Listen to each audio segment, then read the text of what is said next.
Hey guys, welcome back to my channel. So basically আজকে আমি ইলিশ মাছের দো পেঁয়াজা টাইপের ভুনা টাইপের একটা রেসিপি তোমাদের সঙ্গে শেয়ার করবো, যেটা খুবই মজার। সো চলো ভিডিওটা নিয়ে further ado let's get start the video. দুইটা মাছ নিয়ে নিছি, জাস্ট একটা ডিম সহ একদম পেটের মাছ যেটাকে বলে, আর হচ্ছে মাথাটার একটা হাফ পিস আমি নিয়ে নিয়েছি। সো এটাকে প্রথমে ফার্স্ট আমি কতক্ষণ মেরিনেট করে রাখবো, খুব বেশি কিছু দিব না মেরিনেট করার জন্য। তো প্রথমে আমি হচ্ছে একটা সাইডে সব মশলাগুলোকে বা লবণ অ্যান্ড অল সব কিছুকে দিয়ে সুন্দর মতো আগে এই মশলাগুলোকে মাখাবো, অ্যান্ড আফটার দ্যাট হচ্ছে মাছের সাথে আমি এগুলোকে অ্যাড করবো।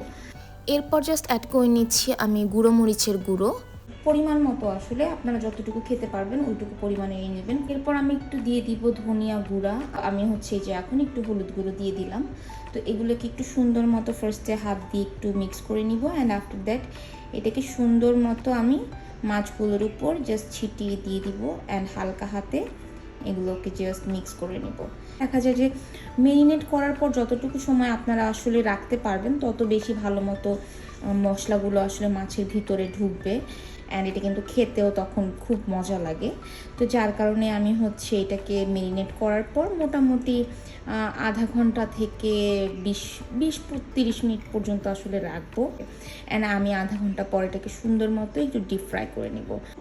অলরাইট, সো এক সাইডে মাছটা হচ্ছে আমি মেরিনেট করতে রেখে দিয়েছি এবং আরেক সাইডে আমি সব কিছু একসাথে অ্যারেঞ্জ করে ফেলেছি।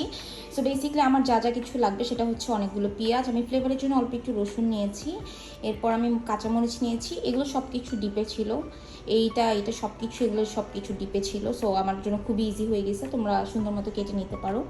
আমি 2-3 কালারের হচ্ছে বেল পেপার নিয়ে নিয়েছি, এর মধ্যে আছে একটু মটরশুঁটি, তারপর হচ্ছে আদা অ্যান্ড রসুন বাটা আমাদের সবসময় একসঙ্গে থাকে, সো এটা একটু নিয়ে নিয়েছি। আমি টমেটোটাকে একটু কেটে নিব, এর মধ্যে আমি মশলা হিসেবে নিয়েছি হলুদ গুঁড়া, মরিচ গুঁড়া, ধনে গুঁড়া এবং হচ্ছে জাস্ট লবণ, এছাড়া আমার তেমন কিছু লাগছে না। আর লাস্টে গার্নিশিংয়ের কাজে লাগার জন্য হচ্ছে আমি একটু ধনে পাতা নিয়েছি, অ্যান্ড আদার্স যা কিছু লাগবে সেটা তো হচ্ছে এক সঙ্গে সঙ্গে অ্যাপ্লাই করতে থাকবো। সো চলো ফার্স্টে আমার যেহেতু মেরিনেট করা ডান, এখন এটাকে আগে ভাজি, এরপর হচ্ছে রান্নার প্রসেস। তো আমি জাস্ট সুন্দর একটা ফ্রাইং প্যান বসাই দিলাম এটার উপর, এখন আমি আগে মাছটাকে ভাজবো। সো প্রথমে আমি একটু মিডিয়াম আঁচে দিয়ে দিচ্ছি, যেন খুব বেশি আঁচ না থাকে, অ্যান্ড আমার মাছটা যেন খুব সুন্দর মতো ভাজা হয়। সো আমি জাস্ট একটু তেল ঢেলে নিচ্ছি, খুব বেশিও দরকার নেই, আবার একেবারে কমেরও দরকার নেই। সো মোটামুটি পরিমাণের আমি তেল দিয়ে নিলাম, অ্যান্ড এটা একটু একটু গরম হয়ে আসলে তখন হচ্ছে আমি মাছটা ছেড়ে দিব। সো এটা জাস্ট একটু হয়ে উঠুক, 2টা মিনিট পর্যন্ত একটু গরম হচ্ছে, হাত দিলেই বোঝা যায়, এই জায়গাটাতে হাত দিলেই বোঝা যায় যে তেলটা গরম হয়ে গেল।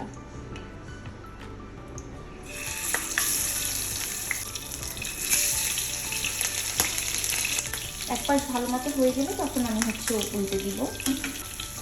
এখনই খুব সুন্দর স্মেল ছড়িয়েছে।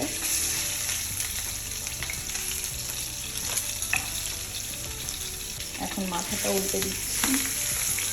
তো যেহেতু অলরেডি বাদামি কালার হয়ে এসেছে, তো আমি এখন চুলাটাকে জাস্ট নিভিয়ে দিব, অ্যান্ড এই যে জাস্ট চুলাটাকে নিভিয়ে দিলাম, অ্যান্ড এখন সুন্দর মতো মাছগুলোকে উঠিয়ে এক সাইড করে ফেলবো, আমি এক সাইডে রেখে দিব।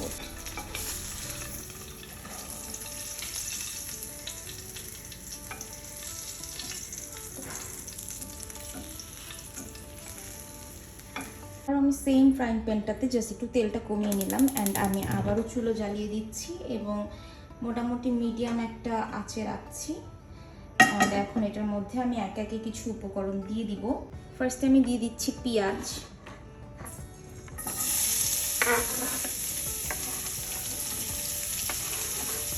এবং এখন পেঁয়াজের পাশাপাশি আমি কাঁচামরিচ দিয়ে দিচ্ছি এবং অ্যাড করে দিচ্ছি অল্প একটু গার্লিক, অল্প একটু রসুন নিয়ে আমি সুন্দর মতো এগুলোকে এখন ডিপ ফ্রাই করে নিব।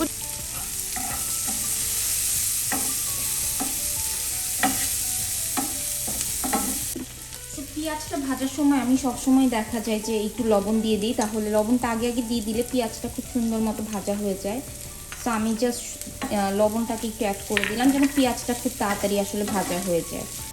পেঁয়াজটা ভাজা ভাজা হতে হতেই এক সাইডে আমি হচ্ছে টমেটোটাও কেটে নিচ্ছি। যেহেতু আমার বাসায় মোটামুটি সব কিছু দেখা যায় গোছগাছ করাই থাকে, কেটে কেটে আম্মু হচ্ছে ডিপে রেখে দেয়, যার কারণে রান্না করতে খুবই ইজি হয় আমার। আর আরেক সাইডে হচ্ছে আমি জাস্ট পছন্দ মতো একটু ছোটো ছোটো টুকরো করে নিচ্ছি, যেন একদম সুন্দর মতো হচ্ছে টমেটোগুলো গলে যায় রান্না করার সময়। অলরাইট, সো যেহেতু মোটামুটি আমার পেঁয়াজগুলো ভাজা ভাজা হয়ে গেছে, সো এখন আমি দিয়ে দিব হচ্ছে আদা রসুন বাটা।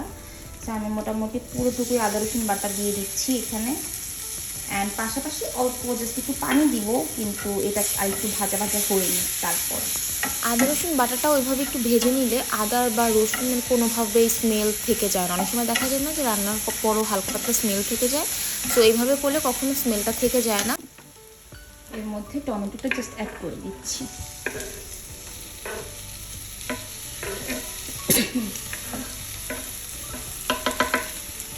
অ্যান্ড এখন সুন্দর মতো আমি পেঁয়াজের এবং বাকি উপকরণগুলোর সাথে এই টমেটোটাকেও সুন্দর মতো ভাজা ভাজা করে নেব। টমেটোটা একটু ভাজা ভাজা হয়ে গেলে এই পর্যায়ে আমি একটু পানি অ্যাড করে দিচ্ছি, যেহেতু আমি একটু মাখা মাখা টাইপের তরকারি রান্না করব। সো আমি হচ্ছে পরিমাণ মতো পানি দিয়ে দিলাম এবং একই সঙ্গে আমি হচ্ছে হলুদ, মরিচ এবং ধনিয়া গুঁড়া দিয়ে দিলাম। এবং এখন কিন্তু আমি মটরশুঁটিটাও অ্যাড করে দিব, যেন পানির সাথে সুন্দর মতো এটাও হচ্ছে একটু বয়েল হয়ে যায়। এবং প্রতিটা উপকরণকে সুন্দর মতো কিন্তু নাড়াচাড়া করে সবগুলোকে মিক্স করে দিতে হবে, যেন মশলাগুলো প্রত্যেকটা উপকরণের মধ্যে সুন্দর মতো যায়। এ পর্যায়ে আমি ঢাকনা দিয়ে একটু ঢেকে দিব কিছুক্ষণের জন্য, হাইস্ট 5 থেকে 7 মিনিট, এবং এরপর হচ্ছে আমি বাকি উপকরণগুলো অ্যাড করব। যেহেতু আমার মশলাটা একদম রেডি, সো এখন আমি হচ্ছে ক্যাপসিকামটা অ্যাড করে দিব। ক্যাপসিকামটা আমি একটু লাস্টের দিকে অ্যাড করছি, জাস্ট বিকজ অফ আমি ক্যাপসিকামটা একদম পেকে মানে একদম খুব বেশি কুক হয়ে গেলে সেই জিনিসটা আসলে আমাদের ভালো লাগে না। আমরা একটু পছন্দ করি ক্যাপসিকামের কামড় লাগলে একটু কচকচ সাউন্ড হবে, আই মিন একটু যেন কাঁচা কাঁচা ভাবটা থাকে, সেই জিনিসটা আমার আসলে ভালো লাগে। আদারওয়াইজ তোমরা যদি এই জিনিসটা না চাও তাহলে তোমরা কিন্তু টমেটোর সঙ্গে অ্যাড করে দিতে পারতে, অথবা মটরশুঁটি যে সময় দিয়েছিলাম সেই সময় অ্যাড করে দিলেই হতো। সো এখন আমি হচ্ছে মাছ দুটোকে ছেড়ে দিচ্ছি। আসলে আমি যতটুকু পরিমাণের মশলা রেডি করেছি এটার মধ্যে কিন্তু তোমরা অলরেডি 4 থেকে 5টা মাছ দিতে পারবে, কিন্তু আমার আসলে খুবই ভালো লাগে যে এরকম দো পেঁয়াজা টাইপের যে জিনিসটা থাকে বা এই মশলাগুলো হচ্ছে বেশি হলে ভাত দিয়ে খেতে, বা আমি কিন্তু এটা শুধুও খাই, ভাত ছাড়া রুটি দিয়ে খেতেও কিন্তু এই মশলাগুলো খুব ভালো লাগে। অ্যান্ড সোফার আমার তো খুবই পছন্দের একটা তরকারি এটা। সো এখন আমি ফার্স্ট দিয়েই সুন্দর মতো একটু উল্টে পাল্টে দিচ্ছি, যেন ভিতর পর্যন্ত সুন্দর মতো যে পানিটুকু রয়েছে বা যে ঝোলটুকু রয়েছে সেটা যেন মাছের ভিতর ঢুকতে পারে। সো এখন খুব বেশি টাইম রান্না করা আসলে নেই কিছু, হাইস্ট 2-3 মিনিট বা 5 মিনিট পর্যন্ত রান্না করব, দেন কিন্তু আমার ডিশ একেবারেই রেডি। রান্নার একেবারেই শেষ পর্যায়ে আমি হালকা একটু চিলি ফ্লেক্স উপর দিয়ে ছিটিয়ে দিচ্ছি, জাস্ট ফর ফ্লেভার। আমার চিলি ফ্লেক্সের ফ্লেভারটা খুবই ভালো লাগে। অ্যান্ড লাস্টলি আমি হচ্ছে একটু গার্নিশিংয়ের জন্য সুন্দর মতো একটু ধনেপাতা ছিটিয়ে দিচ্ছি। অ্যান্ড দ্যাটস ইট, আমার রান্না কিন্তু একেবারেই কমপ্লিট। এখন প্লেটে সুন্দর মতো সার্ভ করবো and then just enjoy.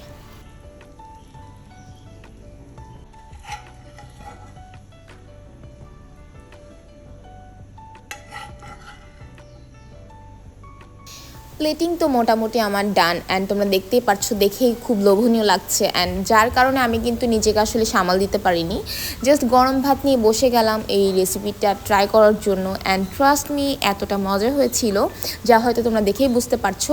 And তোমরাও কিন্তু অবশ্যই বাসে ট্রাই করলে আমাকে কমেন্ট সেকশনে জানাবে যে তোমাদের রান্না করাটা কেমন হয়েছে, বা এরকম আরও কোনো রেসিপি যদি তোমরা জানতে চাও বা দেখতে চাও, অবশ্যই আমার চ্যানেল সাবস্ক্রাইব করতে হবে। অ্যান্ড কমেন্ট সেকশনে কিন্তু জানাতে হবে তোমরা আরও এই টাইপের কোনো ভিডিও চাও কি না।